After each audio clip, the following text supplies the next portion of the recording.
Atulabo mulungi tukwaniriza nnyo webali kubanga otwegaseeko nate onaku olwaleero era nga tuzze okwogeraganyamu ne Lord Mayor. Twagala okulaba ebintu bitambula bitya okutwaliza wamu akutta atya ensonga eno eya COVID-19. Twagala kumanya bonga abali mu byobufuzi embeera ebatambuza etya okutwaliza wamu era buvunaanyizibwa ki bwazannya ye nga omuloodi mu nsonga eno eya COVID-19. So twegatteko nga tugenda okubanga twogeraganyamu naye. Weewaawo tulina Mayor olunaku olwaleero twagala okumubuuza ku bibuuzo ng'abo bitambula mu ggwanga lyattu Uganda. Mayor asanyusa okulaba era olunaku olwaleero twagala twogereko ku mbeera nga bweri mu ggwanga lyattu okutwaliza wamu. Bannayuganda bangi beebuuza bagamba Mayor yalondebwa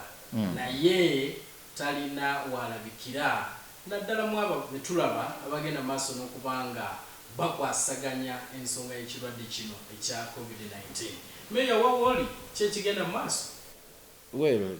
ensonga eyo nkulu nnyo kubanga nga nze omukulembeze naalibadde nga nze nkulembeddemu wano enteekateeka. In fact task force eya Kampala yalibadde ekulembeddwa Lord Mayor. Naye ndowooza tewali ebuzizza nze nzekka, weebuuze nti n'abalala bentwala mu kibuga lwaki bali bweru wa nteekateeka eyo. Yes, abakulembeze kuba nze political head nyina bentwala wansi, nyina bakansala aba ekitongole 30, nyina bammeeya b'amagombolola ne bakansala abaabwe, tulinamu abakulembeze ab'emitendera egy'enjawulo. Ba gavumenti bwe yakola enteekateeka ey'ekirwadde kino okukirwanyisa teyagiteeka ku musingi ogwateekebwawo mu ssemateeka ogw'okugamba nti wabeerawo structure ekulemberamu enteekateeka ez'okulwanyisa ekirwadde nga kino nga yogerwako mu ssemateeka. Era ssemateeka yateekawo enteekateeka nti singa muba mulumbiddwa ekirwadde ekifaanana bwe kiti mukolanga bwe muti, kuba obwo biseera biba byakaseera kakatyabaga, omuzungu gyayita state of emergency. Buli omu n'amanya emirimu gy'agenda okukola, obuvunaanyizibwa bwe buli ki. Bw'otunuulira ennyingo y'E1010 eya ssemateeka ega nti pulezidenti w'eggwanga alikolanga gye bayita proclamation oba ekiwandiiko ekiraga biki ebyeteekeddwa okukola, measures gamba nga zino nti oba kuggala masomero, masinzizo, kuggala bisaawe, airports, oba byonna nga biyinza okukolebwa, amaduuka, business zonna ziggala, lockdown mu bufunze. Ebintu ebyo n'abitwala mu parliament. Wabitwala mu parliament negamba nti yes, kino kituufu kyetaagisa olw'obulabe bwe tulimu oba tekyetaagisa. Bwe mala okubiyisa neesigaza omulimu ogw'okugamba nti tujja kukola okuwa kalondoozi gye bayita oversight. Ebintu ebyo biteekeddwa bitya mu nkola era abantu bibanyiza bitya, ki ekyetaaga okukyusaamu. Neewano obuvunaanyizibwa akulembera eggwanga nga president okuba nti awa reporter at regular intervals nti oba period ya nnaku 3 oba 5 buli luvannyuma lwa bbanga eryo ojja kujja ng'olipotinge mu parliament. Obuzibu mubusanzewa mu kuteeka mu nkola ebyo ebyayisibwa, obwangu buli luddawa, kyekyetaaga okukyusaamu, n'eggwanga liyimiriddewa mu biseera ebyakazigizigi. Parliament era neeweebwa obuyinza obw'okuba nti ekola amateeka agateekesa mu nkola ebyo ebiba birangiriddwa, kubanga biba bizze nga si biri mu mateeka ga bulijjo. Gamba tewali tteeka kati liga nti omwana talinnya ku ssomero naye kati omwana bw'alinnyayo aba azizza musango. Tewali tteeka ligaana musomesa agenda mu classroom naye ng'ekiragiro kyo ekya president kyamugaana. Naye bwe kimala ogenda mu parliament n'ekikakasa, parliament ekolerako n'etteeka n'egamba nti period bweti oba ebbanga bwe riti lye tujja okumala nga tulwanyisa ekirwadde kino. Amasomero tegaggulengawo era omusomesa anaakwatibwanga mu kiraasi ajja kuvunaanibwanga omusango bwe guti. Amasinzizo tegaggulengawo. Bw'onoobeera iseeko oba imaamu oba bishop oba pastor oba father oba reverend n'okwatibwa mu church ng'obuulira enjiri guno gwe musango gw'onobozi ne kafyu n'ebirala ebiragiro ebyateekebwawo tebiri mu mateeka mbadde gyala kumalayo omulimu ogwokusatu era ogwa parliament kwekola gye bayita appropriation okukola ensimbi okuteekateeka ensimbi ezinaakozesebwa n'ezitematema bulungi then n'okugabanya emirimu nti eba parliament etaddewo task force kati ngaino task force yateekebwawo okulemberwa prime minister erina kubanga etwaliddwa mu parliament n'egitongoza kati parliament neteekawo ne task force eziri wansi wa task force eri national kati awo mbadde njagala okulagira nti parliament bwe yalitaddewo national task force ye yalitaddewo neya buli district era kati walibaddewo etteeka eriga nti district task force eye Kampala enaakulemberwanga Lord Mayor enaabeerangako yes enaabeerangako RCC enaabeerangako bameeya enaabeerangako abantu we bati kati ekyo tekyakolebwa ne districts endala bwe zaali badde kati tekyakolebwa ekyakolebwa president yabitwala mu parliament ye n'abiyisanga ebiragiro ebya cabinet ng'ebya president's office era n'agamba bijjandikidde okukolerawo mbagirawo ne bitaweebwa n'amateeka nga bifuga parliament ekolangayo natteeka nalimu lifuga bintu ebyo decree libateeka naye bino baziyita presidential directives yes president obuyinza obumuweebwa kutwala bintu ebyo mu parliament ebikakasi ebiyise ebiteekeko n'amateeka agabiragira kati bano kye baakola president kye yakola ne government kugenda mu article eya 23 akawaayiro 1D oba dda akagaa nti singa wabeerawo obuseera embeera nti waliwo ekirwadde kye mulina okulwanyisa eddembe ly'obuntu liyinza okukosebwamu oba okuyitangirwa okuteekerebwako obukwakulizo bwe buti ne bwe buti era parliament ng'esinziira mu tteeka eryo yakola gye bayita Public Health Act nega nti minisita akwatibwako ku byobulamu anaaweebwanga obuyinza owabeerawo nga waliwo obuzibu obuzze mu ggwanga nga bwetaaga okulwanyisa obulwadde anaayisangayo ebiragiro bwe biti n'akolayo ze bayita statutory instrument oba obuteekateeka obutonotono obutenkana amateeka ga parliament naye nga ekyo kyagenderera nti wabeerawo obulwadde nga ebintu bye bagenda okukola bitonotono gamba nga okuteeka ku kalantini esibire ente wamu nti waliyo kalusu mouth and foot disease eno oba nagana oba ki noga nti ente tezive Masaka tezive Luweero tezive Nakasongola oba tezive Karamoja oba Teso okujja mu Kampala olw'okwetandikira ebyo minisita asobola obikolako naye okuggalawo eggwanga lyonna nga bwe kiri kati obwo buyinza minisita tabulina obwo buyinza buweebwa president ne parliament kati president yabukozesa omu yekka nga tagenze mu parliament kati bwe buzibu bwe tulina nti parliament terina mirimu gyekola mu covid bweba parliament terina mirimu gyekola local government chairpersons bonna tebalina mirimu kubanga ne kuma districts bagamba nti akulira task force yani ya RDC mu districts 35 ze tubadde tulina ndoza kati zeeyongeddeko but RDC be bakulira genda mu district wawulidde nti mu mateeka matuufu ani alibadde akulira chairman wero C5 ye head wa district ye political head ye yali badde agikulira nga we gwalibadde e Kampala yes Lord Mayor yali badde akulira naye tekitegeeza nti bwe bagamba nti sif tetuli mu kukulira nteekateekezo nti twabiviirako ddala awo njagadde ofune ekifaananyi tetwabivaako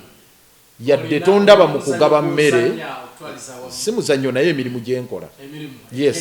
yes kubanga nyina cabinet gye nateekawo mu mateeka etteeka erifuga KCCA omulimu ogutukuweebwa omulala ye oversight ogw'akalondoozi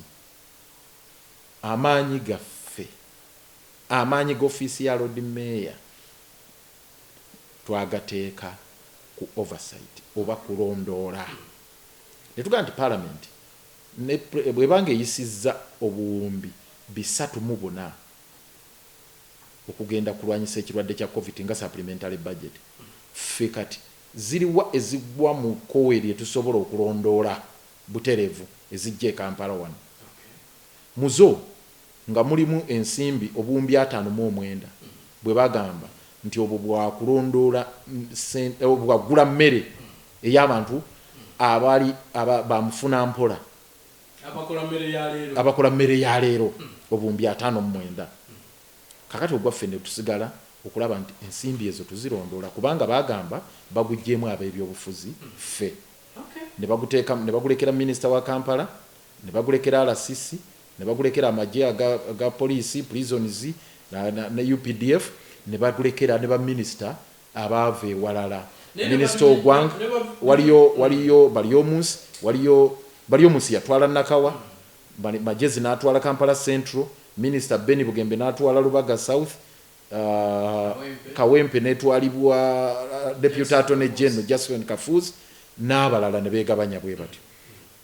Kakati ogwaffe ne gusigala gwa kulondoola. Ba division mayors tubalabanga bali involved yensonga lwaki in fact ntandikidde ku kibuuzo ekyo kubanga bo tubalaba mwe bali beetabamu naddala mu kigambo kino ekyogaba emmere. Ogwo si gwe mulimu gwe bateekeddwa okukola. Bammeeya baabafuula bakanyama kwetikka mmere ng'ate bammeeya baali badde bakola omulimu ogwa situga nti ogw'okukola ogwo bwakanyama mu kyamu nedda. Baali badde bakalondoozi nabo. Ng'oggyeko ogwakalondoozi baali badde ba police makers. Ffe twafulumya programu eyo tetwatuulanga ffe ono enkiiko nnyingi kabineti yange ejja etuula enkiiko nnyingi era nga tebannafulumya na National Task Force. National Task Force nga tennafulumya programs ezo ffe ng'ebyaffe tubitandise. Nja kugamba nti twatuula nga kabineti eyange ekulembera wano ne technical team ekulemberwa Kitaka ne tufulumya ne budget yaffe ya bombi 8 eziriko okulwanyisa COVID n'okugulira abantu emmere. Biki bye twetaagisa ne tuteekawo ne call center, emergency call center wano, ne tuteekawo rapid response unit, ne tuziweereza ku buli magombolola, ne tudistributinga abadoctors baffe abali kubanga omulimu gwa surveillance okunoonyereza baki baani abeetaaga okutwala ku malwaliro okutestinga abalaze obubonero. Ogwo Ministry ya Health tekusobola kugukola butereevu nga ffe tulina okugukola wano. So ne tukola budget yaffe, ne tukola n'emirimu bwe gigenda okugabanyibwamu ani anaakola ki, era ne tutandika ffe twatandikirawo ne tugamba kamalirizeeyo kino ne tugamba bagambye abantu balina okunaaba mu ngalo katulina okugabira abantu ebyokunaaba mu ngalo. Ne tutambula mu kibuga nze gulaba nakulembera mu ttiimu ne tugenda mu Namayiba bus park ne tusensitizing abantu ne tubasomesa ne tubawa n'ebidomola nga mbiguze na ku ssente zange ebyokunaaba mu ngalo sanitizers ne tuzibawa na buli kimu ne tugenda mu busafi nayo ne tutwalayo ne tutandika okutambula tugende mu butalo obulala. Kati government we yaleetera lockdown. Kati bwereeta lockdown nga teyeteeseteese kuwa abantu mmere abantu ne batandika okukaaba enjala. Kati ate awo ne tudda gwa kugaba mmere era natandikira kukwata mu nsawo yange ng'omu nagula ttaani nze nasookera ddala ogula ttaani namba tebakuyimba nti waliwo ono omulala nze nasooka ogula ttaani namba ey'akawunga nengula obusawo 6 obw'omuceere naye lwakuba nti nali sisobola butambuza mu bantu kinoomu nendowooza nti amasinzizo ge tuba tukozesa kuba gasobola baali tebannagaggalawo ebiseera ebyo ne tugenda ekibuli ne tutwalayo tetwava kibuli yokka ne tugenda ekibuli ne tuteekateeka tugende tulabe kereziya kanisa tulabe Pentecostals tulabe amasinzizo ago gonna nga tugendayo. Awo president we yaviirayo byonna n'abiwera nagana n'abo abagaba kinoomu tubaganye kati task force yegenda okugaba so ne tuyimiriramu awo naye era kyetwakoma ku ekyo ne tusigala nga tugaba kubanga waliwo abajja nze olwaleero buli lunaku benziruukirira naddala abajja ku geeti ewange nfuna abantu abatakka wansi wa 3 olunaku abajja ku geeti ewange ng'embeera nga ate ddala bafa abali bubi. Kakati ebyo byonna nkwata mu nsawo yange n'akasipendinga obukadde obutakka wansi wa 3 ku mmere nga nze. Kakati kyenkugambye nti ogwo tugukola egyo okuyamba egya munno mukabi egya nakyewa naye ng'omulimu ogusinga obukulu gwe gwakalondoozi oversight. Njagala genda ku ogwo ogwakalondoozi gwennyini kubanga tulaba ennaku 14 zaggwako ezasooka okuweebwa okuteekebwawo then ne tulaba ennaku 21 eza lockdown nazo ne ziteekebwawo. Mu assessment yammwe oba mu kulondoola kwammwe tutambudde tutya naddala mu kugaba emmere abantu baffe basobodde okuba oba abantu bo mu Kampala basobodde okuba nga badduukirirwa? Emirimu emikulu gyali badde ebiri mu lockdown. Emirimu emikulu gyegiriwo ekyo era egyalisinza okuteekebwako ensimbi. Ogusooka gwa kutesitinga bannayuganda, soogera kati Kampala yokka, ogw'okutesitinga bannayuganda okumanya ekirwadde kino kitambudde kyenkana ki era tuteekeddwa kukola ki okukyaŋŋanga. Osooka kufuna information okutesitinga bannayuganda. Kyannaku nnyo nti Parliament yateeka nsimbi zimala ku by'okutesitinga bannayuganda. Yadde mu Ministry ya Health, Parliament njebazaamu nti Cabinet yatwala obuwumbi ndooza 65 ne Ministry gundi Parliament neyongerako ndagamba obusente tebumala. Ne bagamba nti twetaaga obuwumbi ineiso obuwumbi 94 siyeyisa. Bwali 114 ne bajjako 10 obuwumbi 10 bwe baba bamemba ba Parliament ne basigaza 94. Ne twali badde nti olwaliro testing kits mpitirivu ne testing centers zaali badde ziwerako. Kakati olwaliro bakozesa gundi Entebbe Research Center ya virus ey'Entebbe yokka okutestinga. Ne twali badde nga ne testing center wano mu Kampala wetu kubanga oli ku community teriyo tetusobola mass testing tebakulimba. Era report eraga ntugenda kuweza emitwalo ena ne egy'abantu abatesting yes abatestingiddwa kati kwe kuli abantu 97 abali positive. Simanyi oba namba zakyuseemu naye obwazibidde eggulo nga tuli 97. Naye ekyo kikulaga nti testing capacity yaffe ntono nafu emitwalo ena ku bantu miliyoni 42 oba 44 tolina bw'osobola kumanya community cases zifaanana zitya. Tutambudde kitono.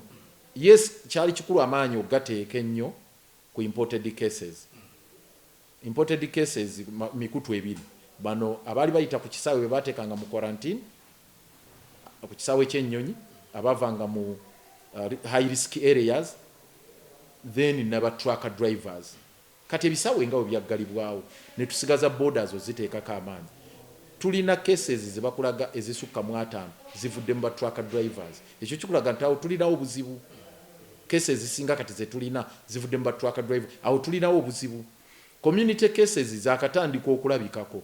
nga gye bagambye ey'e Masindi n'ey'Erakai. Of course waliwo gye bayogera yava ekitubulu naye yabulirawo n'omwana oli eyaliva egindi eyiganga. Kakati cases eza community tulina kuzimanya tutya nga tukoze test eza ennyingi eziwerako. Wano mu Kampala omulimu ogumu gwe twali badde tukola wano ku City Hall twali badde ng'ekitongole omu ku malwaliro gaffe nga waliwo testing center gamba nga Naggulu twali badde tutestingirawo Naggulu. Sijja kugamba Kiruddu kuba tujjanjabirawo endwadde endala nnyingi naye twali gambye nti kati Naggulu tutestingirawo era twali baddewo n'eddwaliro ng'eryo kati tumaze okujjawo nti wano tewakyali ndwadde endala zijjanjabirwawo kati wano tutestingirawo ba covid. N'omuntu kinnoomu gwe Kisubi nange nze nange nali yagadde okwetestinga naye kati bangamba tambula ogende Entebbe nange nali badde ngenda wali ne bantestinga. Ekyo kimu twali badde tugula bugaani obumala ebifo bingi obutestinga temperatures naye ffe ne bwe twasookerako wano 26 bwatuweebwa Research Institute Virus Research Institute ey'e Makerere nga sente zibugula tezibulina babupaaza ebbeeyi bugula kuwana nakati kati ndooza tekaka wansi w'akakadde. So wabaddewo olusoobo olwo kakati ogwe mulimu ogusooka. Kakati ogwokubiri gw'emmere kubanga okoze lockdown abantu bali mu mayumba. In fact baba basibe bawe emmere. Gavumenti neeyisa obuwumbi 59 negamba nti mmwe balukwago n'abalala bazaake n'abalala bagaba emmere tujja bateekako omukono gw'ekyuma era walaba ebyatuuka ku zaake. Naye nga abalala baminisita bo bajja bagigaba yakyogerako ekyo nekikomaawo nti bajja bagambako nekikomaawo naye nzirayo ku kiri ekyobuwumbi 59 ffe tukoze ogwaffe ogwakalondoozi. obuwumbi buno bukoze ekimala kiri mirundi ebiri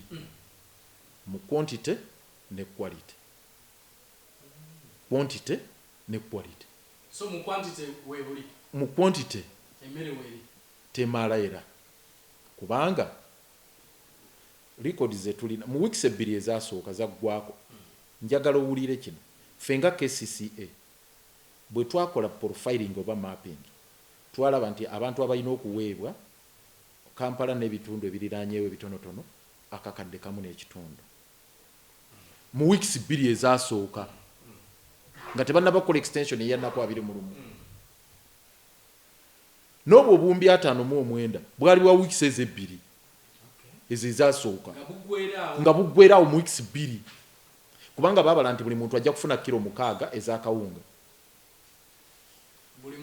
buli mutwe waka. Kiba kitegeeza nti mu weeks 2 kilo 6 ez'akawunga mba nzimazeewo kilo 3 ez'ebijanjaalo mu weeks 2 okujjako ng'oli mwana muto myaka 4-5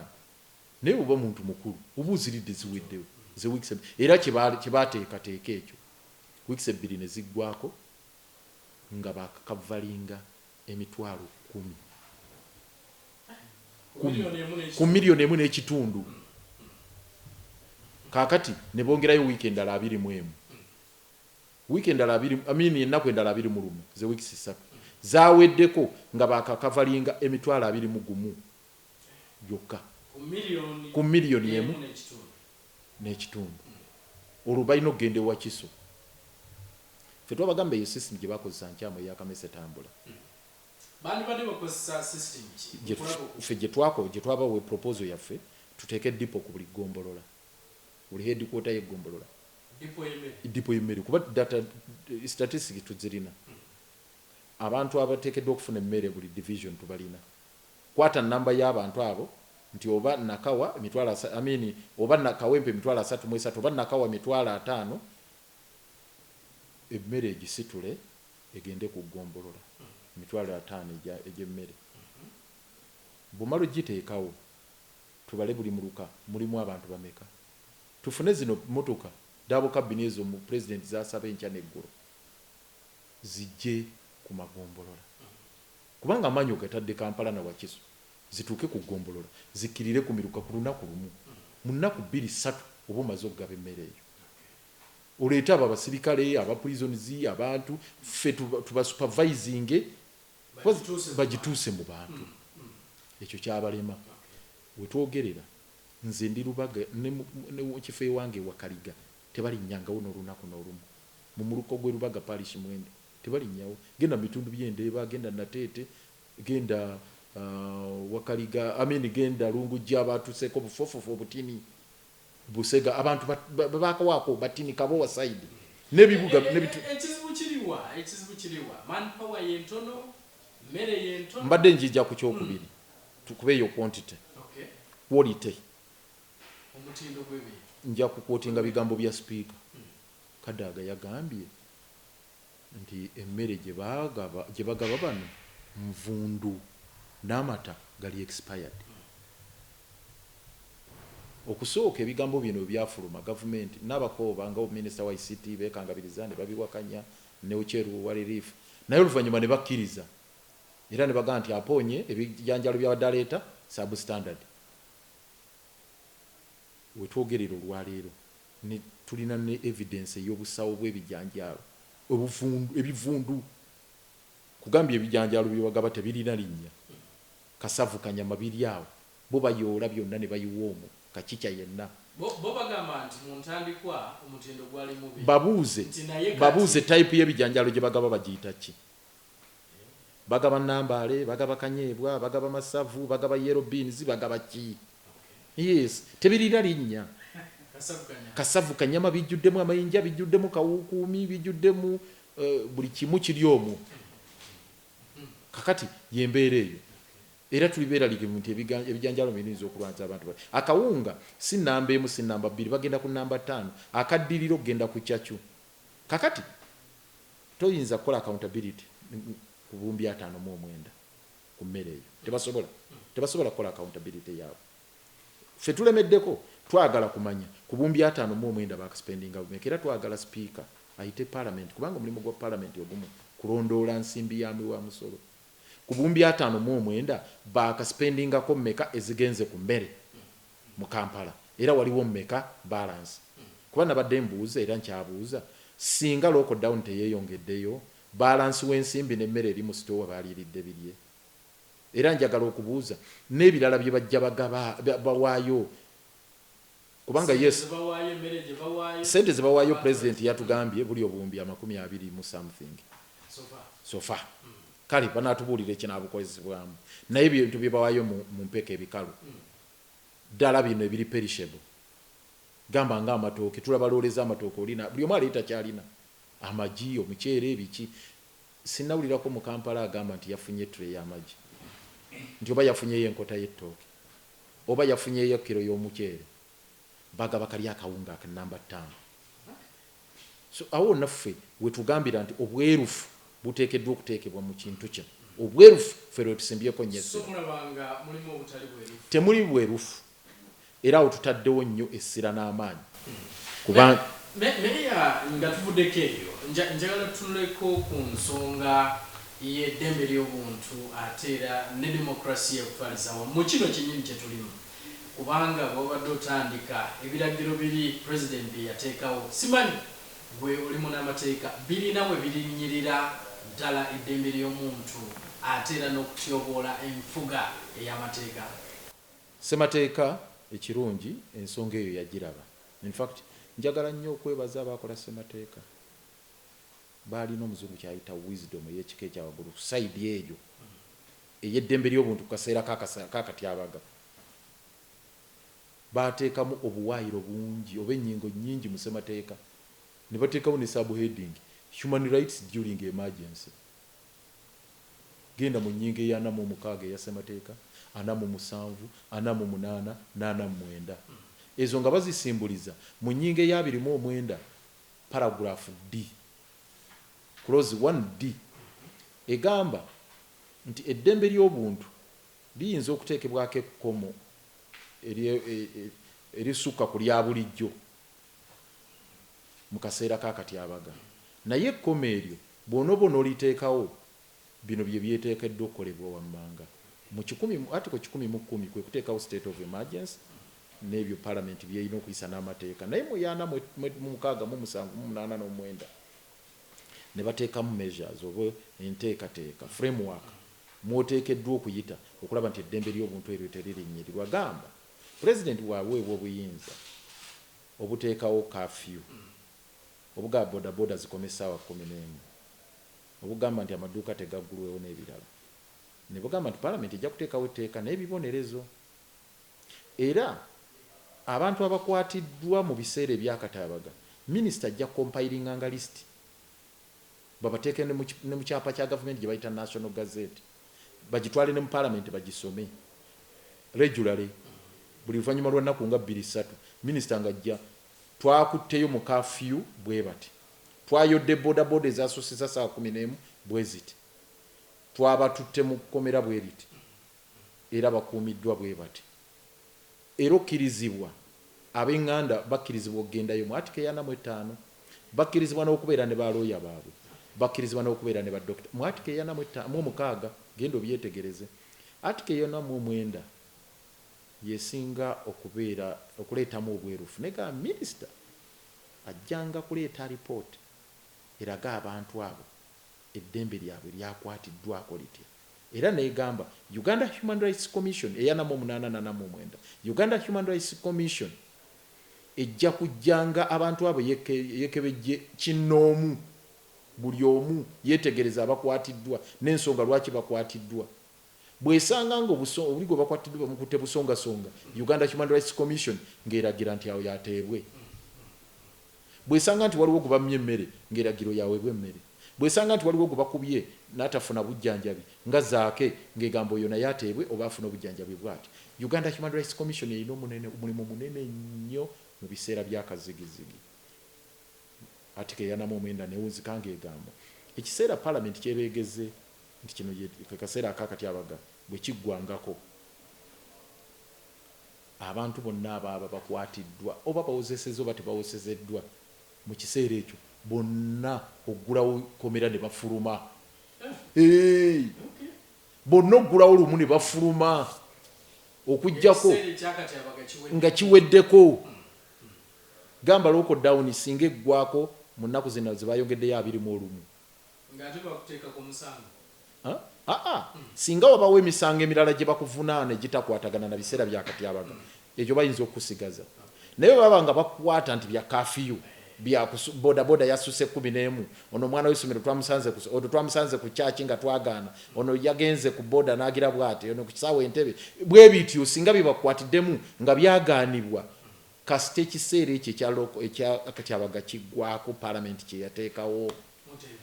mwenna muteebwa kirindi nti bonna bafulume so mu kiseera kino waliwo okulinnyirira eddembe ly'obuntu kwamaanyi nnyo kuba nalabye abakulembeze abamu nga bavuddeyo kwamaanyi nnyo kwekuliwa kwatandika n'ebiragiro biteeka mu nkola nambooko olw'okubanga tewali tteeka liga nti bw'obanga omenya ekiragiro kya pulezidenti ku kafiyu ku bodaboda ku takisi guno gwe musango era ovugananibwa bwoti abateekesa mu nkola ekiragiro kya pulezidenti baatuuka nga bali mu kusoberwa abeerudiyo ddala ne bakwata mbooko kafiyu wetuuka nga kwata embooko nefuuka embooko ne bakuba ababoda mbooko nekituuka buli na uganda ne bavaayo n'ensi yonna neewa negamba embooko enyooka e uganda yaayo ne bannaddiini ne bavaayo awo General Museveni kwe kuvayo n'agamba bano abakola ekyo balinga embizi ndowooza ojjukira bulungi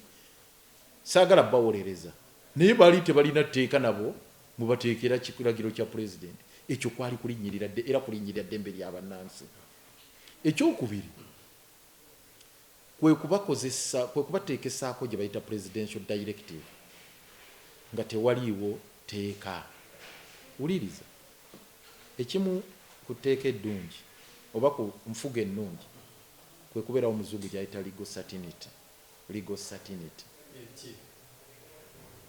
legal certainty nti mu tteeka oteekeddwa okumanya law enforcement etandika gwe nakisubi gwe kennyini omanya nti singa nkola kino mba nzizizza omusango bwe guti era ekibonerezo ekijja okunkangavu bwe kiti yeyo bayita legal certainty kwe kumanya nti etteeka ligamba kino era bwe ndimenya kino kyekiddako kati presidential directives tebiriiwo anti tewaliwo bwemenya ekiragiro kya pulezidenti kuba nze nyina okusalawo oba nkimenya oba sikimenya nga mmaze okulaba attempted murder kati ekyo kikyamu buli kiragiro kyalibadde n'etteeka lyakyo of course bagenda mu public health act ne baleetayo statutory instrument neteekateeka obubonerezo obumu naye kyenkugambye ekyo kyali kikyamu bw'olookinga down eggwanga n'olisanyalaza nga bwe kiri n'oliggalawo minisita nga pulezidenti yagaddewo oba osusse ku bya minisita public health act obuyinza yabuwa minisita obwo bunafunafu era obuteekateeka bwateeka butono kati oyinza kuleeta kafiyu aggalawo eggwanga lyonna ng'embooka efuuse embooka enyooka n'ogamba nti minisita ye yalagidde mu public health act nedda olina okubeerawo n'etteeka erigamba nti kyekino ebyo bitwazisa pulezidenti yoli Museveni mu ICC okulinnyirira ekiriwo kwe kukozesa ebyobufuzi kwe kukozesa covid okutulugunya ate abamuvuganya n'okumukozesa ng'ebyobufuzi kubanga kakati ekiriwo kyakola kino yakifudde nga pulojekiti ye nti ye mulwanyi Namiga alwanyisa covid yekka era bw'ogezaako okwewa omulimu gwonna ogulwanyisa covid akuggulako attempted murder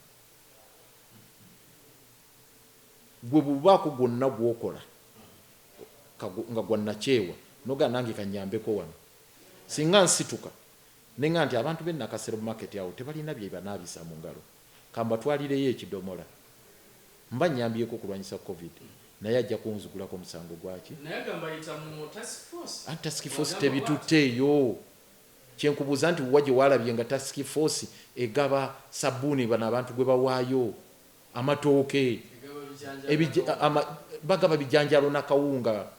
tebagaba bino bikozesebwa nze gambye waliwo n'abaleese mattress waliwo n'abaleese amabaati waliwo buli omu aleeta kyasobola gwalabye ng'ebibawa abantu in fact bateeka kimu kyakugaba waddeyo ki naye tebafaayo byo bimuwaddeyo bikoze eki kakati toyinza kuleka mbeera abantu ebanyige bwe ng'olina obusobozi obubayambako n'otuula butuuzi olabye n'abamu bawaayo ebidomola bino ebinaabisibwa mu ngalo kakati babiwadde mbulirayo akatale kamu be bawadde mu Kampala obutale bungi bwe tulina nti oba babitutte mu Lufula oba babitutte Kaleerwe baluddawa tebiriiyo era ebiriyo bya bannakyewa n'abantu kinnoomu. Meya nga tutulekaawo njagala twogere ku nsonga yammwe bannabyabufuzi okubanga babajje directly okubanga muddukirira abantu bammwe kino nga munnabyabufuzi kikukosa kitya? Kyenkugambye nti ne be bataddemu bakola byabufuzi nti mwami Yoweri Museveni ne ttiimu ye yaleeta ba byabufuzi ababe be baba bakola omulimu ogwo ab'NRM babali omunsi bamagezi abali mu Kampala wano b'ogwanga kafuzi baani bonna bali ku tiketi y'NRM mu parliament bonna bali mu gavumenti y'NRM bali mu structure z'NRM ba RCC ne ba RDC abakolo ba NRM ba minister ba Beni Bugembe bano baani bonna ba NRM kakati yayagala omulimu ogugwe ye yabakola ekyo alage ensi nti NRM yekoze oba ye yakoze era kyovulaba emu ku national address gye yakola ng'alaba nti bwe yajja n'alaga kaavu nti eflattenings n'aleeta kaavu ya covid nti esse yagamba NRM mbayozaayoza tukoze omulimu naye nga NRM yegukoze yokka ne munnayuganda atudde obutuuzi mu nnyumba n'alekawo bizinensi ye naye aba alwanyisiza covid kuba ayambye covid obutasaasaana nga si NRM. So bannabyabufuzi abali ku ludda oluwabula oluvuganya bali sideline bakasukiddwa ebweru bannabyabufuzi abali ku side ye NRM bogiwadde omuliro ne baweebwa ekisaawe beegazaanye ffe ne batusindika ebweru wa kisaawe ne bwogezaako okukola ogwa boroboy wakiri ogufulumya ebweru oguzze mu kisaawe nagwo nga bakukwata balina mileage gye bafuna mu kino ng'NRM balina kye baganyolwa mu kino naddala nkugambye bintu bibiri okubanga eggwanga mwami Yoweri Museveni alikutte liri ku biragiro bye yasalawo oba kino kiba oba tekiba kakati agamba buli ebyobufuzi byonna byayimirizibwa yabitambuza ali mu campaign ekyo ibayire gyemu ekyokubiri yagejinga n'agamba kakati abanvuganya mbamyumyule ntya era sijja kwewunya mu maaso awo ng'alagidde ebiragiro ebirala ebigamba nti kati mmwe abagenda okwesimbawo ku nominations mujja zikola online kubataddewo app ojja kukolera nomination ku online tewali kuleeta procession zino tumuleese maama tumuleese alogaloge ajja kubigira tebikyaliye twagala tulabe anasinga obululu wapi baba wana nnyo baba wanadda eyo gudi oyo agenda n'akalulu agenda kubiwera kati bw'amala obiwera ne mu kulonda wali agambe nti ku polling station tewajja kubeerawo layini temukurawudinga wabeetekeddwa okubeerawo social distancing wabeereyo abantu basatu bataano bwe batyo era olumala okulonda ffe bulijjo message tubagamba bw'omala okulonda tovaawo sigalawo okuuma akalulu kati embooka ejja bw'omala okulonda ddaaka linda electoral commission ogwokubala gwe electoral commission gwe naawe candidate tuule waka togenda na kutale center bajja kulangirira eyo mulinde results kuki ku radio ne TV so ekintu kino bayinza kikozesa ng'ekibyobufuzi kyekigendererwa yenteekateeka kyekigendererwa gwe mupango era ffe kyovolaba abantu abamu tubalaga nti mukola kyabulabe nnyo okulekera omuntu omu pulezidenti w'eggwanga obuyinza okuba nti yali mu kisaawe yeyeetala n'afuna ze bayita absolute powers oba unfettered powers nti obuyinza bwonna buli absolute kati yasalawo kati omulaba ku kya member wa parliament yaga ezo milioni 10 bilioni zemwegabidde ezo mujja kukajja otukanno oba muba purchasing officer mugula obuwunga simanya mugula biki mujja kujjunyola auditor general amateeka ga PPDM agakoze muti naga izo sente mumanyi muzizeeyo kati bebagize ne basitukanaga oba muteesewo national namuteekeyo task force ku magombo ku constituency muzikulembereze simbi muzispending kati omulaba yasalawo yakyusa kino yeyeteeka wayagala wakyusaamu kakati kyovulaba nti wano mu KCCA nze naganye n'okugenda mu lukiiko minisita lwe yayise oluteekateeka presidential directive egenda okuwera boda ne taxi naye ngenda kujjawo awo twongere okutunuulira post naye njagadde akayinza okusembayo ku nsonga nga bwe biri kati era obadde okaleese aka 10 billion kubanga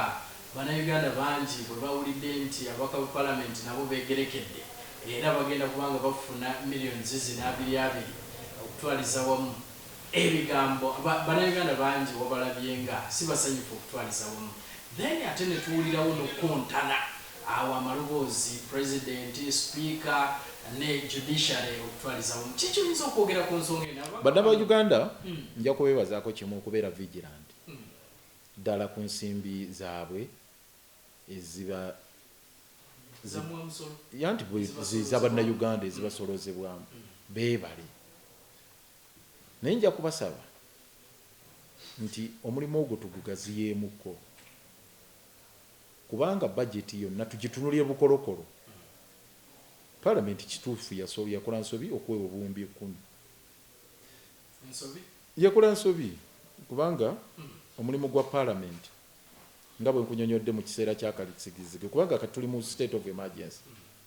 president yalagirira state of emergency n'atagirangirira mu mateeka ekyo tebakulimba nti tuli mu public health act tuli mu state of emergency yes kasita oggala eggwanga yaggala eggwanga completely kasita ojjawo public transport noggala amasomero n'amasinzizo n'amaduuka ebirala byonna toyogera kubanga ebirala emergency etegeeza sigazaawo essential services kyofulaba yaga utilities eziba zisigalawo mufune ebyobulamu mazzi masanyalaze ebintu tubutale kubawa mmere abatunda emmere musigaleyo byabulamu nadikiralinga public nadikiralinga emergency kakati parliament yalina omulimu gwayo ogwa oversight ogwa appropriation n'ogwokulondoola n'ogwokukola amateeka neguwambibwa kati negezaako okunoonya omulimu guyo gwegenda okukola nga si gwegwayo neyeewa obuwumbi 10 sipiika bwe yannyonnyola mbuza akuteeka amafuta mu ambulances ng'ate ambulances ebyo budget yebuwumbi buli 94 obugenze mu ministry ya health kuteeka amafuta nago mu ambulances kakati parliament nekola ensobi era ne sente zimenya ennyingo y'95 esatu genda osoma ennyingo y'93 eyasemateeka parliament ekkirizibwa kuyisa nsimbi zisukka ku ezo kasaziganga ziva ku consolidated fund zisukka ku ezo ezigiweebwa mu mateeka yadde parliament yakola ensobi naye budget eno n'ensimbi zonna tuzitunulire bukolokolo awo nja okusabira bamemba wa public nga bwe batadde bamemba wa parliament ku ggwagi ku nninga ku musaalaba ku lw'obuwumbi 10 ne banno abeegabanya obuwumbi 59 obw'emmere ng'abantu bafiira mu mayumba Kampala ne Wakiso tubateekeko akazitoke kamu n'okusukkawo obuwumbi 59 yes toyinza kuŋŋa nti ku kakadde kamu n'ekitundu ak'abantu wakawaako emitwalo 2 nga ne lockdown yegenda kuggwako nenkuleka ng'ogenda oyinaayina President's office bagiwa obuwumbi 15 kuzina eza supplementary bwaki era bukoze eki n'abakobo oyo gulabalanga obulango bamuwa obuwumbi 6 yali asabye 15 nzibeereza amamulire nammwe babaweeko ndowooza eza media obuwumbi 10 ne bamuwa 6 naye ali ku bulango bwokka ate n'obulango bwe tebunyuma kuwulira waliwo akalango koga nti kanjigiriza naye obulango bwa Nnabakoba buli lwekajja mpuliranga tebulina makulu nkubulira akalango ka Nnabakoba tekaliimu kyakuyiga kyonna ndowooza obuwulidde naawe tewaliiwo nti obulango akayigiriza okawulirira nnyo ne ku mwana omuto nga akayimba naye nze n'okulirayo omwana ng'ayimba akalango ka Nnabakoba wakiri ng'ageegenya nti Nnabakoba agambye bw'ati wapi so akalango akatagenda ku bwongo bwa mwana ddala sensitization nga ku covid ku kirwadde kino oba otubbye Nnabakoba obuwumbi 6 yatubba obuwumbi 85 bwagenda mu security zaaki olede security eyo yali yakamala okufuna classified expenditure eziwera trillion namba ezimu nga zewoleddwa n'okwewolwa trillion akatabalika kalamba nga zigenze mu magye ne mu budget yene empya gye bayisizeyo obutabalika 45 kuliko obutabalika 4.5 za security ng'obutabalika 2 mu obukadde mbobuwumbi 8 eyo era classified expenditure kakati eyo sente ezo zonna zikolayo ki President yes anti chichi ezo ziri ku budget endala kubanga bayina allowance mu ministry ya health yaweebwa obuwumbi 9 kukola buli ali mulimo gwa covid ayina okusasulwa ku sente ezo kababe bano abaffe ba health workers kababe ba village health committee members abayambako ku surveillance okusportinga cases ezetaaga okwevacuating okutwala ku testing center abo bonna balina okusasulwa okuva ku budget eyo so tebakulimba nti bano abagaba emmere balina kuzijja kwezi budget yaabwe gyeri so security obuwumbi 85 bwalagawa ministry ya health bagitaganjule nayo obuwumbi 94 zirazeewa baguze kits mmeka olwaliro n'okutestinga abantu abali ku boda kutulemye ensi zina mobile testing kits nyingi waliwo kyebayita reagent tuyina reagents mmeka ezitestinga reagents mmeka tulina ebitanda bimeka bye bategese ebyabalwadde tukoze biki byonna abasawo baffe basasuddwa batya protective gear nalabye medical association eri ku fundraising Uganda Medical Association ngeri ku fundraising eya protective gear eyaba doctors ne health workers oba batuse ku fundraising then buno obuwumbi 94 bwalazeewa n'abaffe wana abaffe tebalina testing kits kati nzija mu cases ye yaweebwa obuwumbi 2 yadde baali bataddeyo budget ya buwumbi 30 ministry ya Kampala nekwatako kamu nekalemera waggulu eno ku account yaffe ekulirwa kitaka ne baleeta akawumbi kamu kakati akawumbi akamu akagenda ministry kakola yoki kubanga tebalina nti bagula ddagala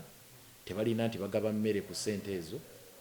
emmere eri ku buwumbi 59 tebalina nti bagula bidomola bye banaaba muntu oba sanitizer oba sabbuuni oba mazzi oba kikebe nti bano banaabako tebalina kye bagula n'ekimu akawumbi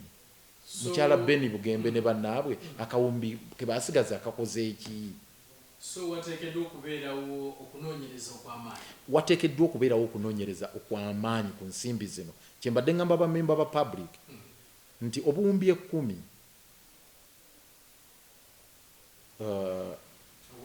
obwaweebwa bamemba ba parliament omanyi ffe buddu tubuyita 10 nempulira abava walala babuyita 10 waliwo abagamba obuwumbi 10 kakati obuwumbi 10 bw'obanga obutaddeko tooki nze ekisinga okunnuma muno tooki zikirana mu kwaka waliwo eno tooki eshayininga ennyo zino empanvu zimanda ameka eyo tugiteeke nnyo ku buwumbi 59 obw'emmere 85 obwa security 15 bwagenda mu president's office ku covid, omukaaga obwagenda n'abakoba 94 bwagenda ministry ya health.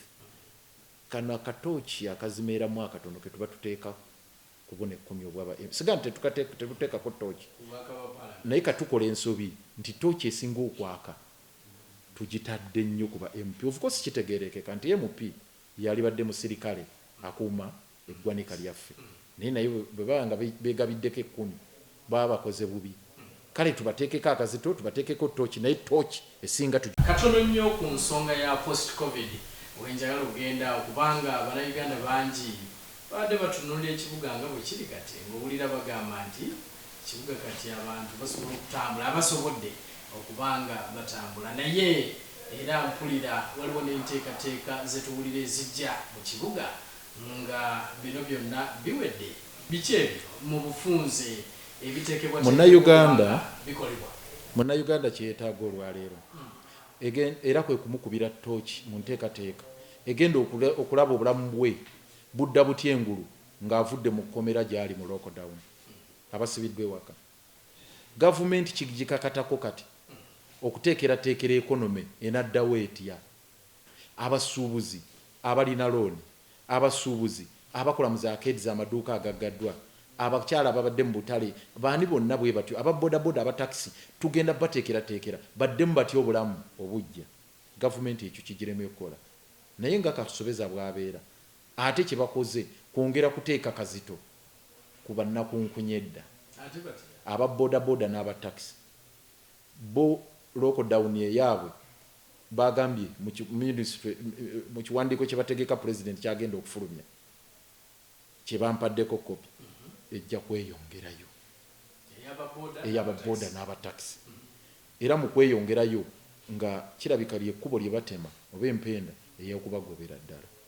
Bongerayo lockdown babagobe.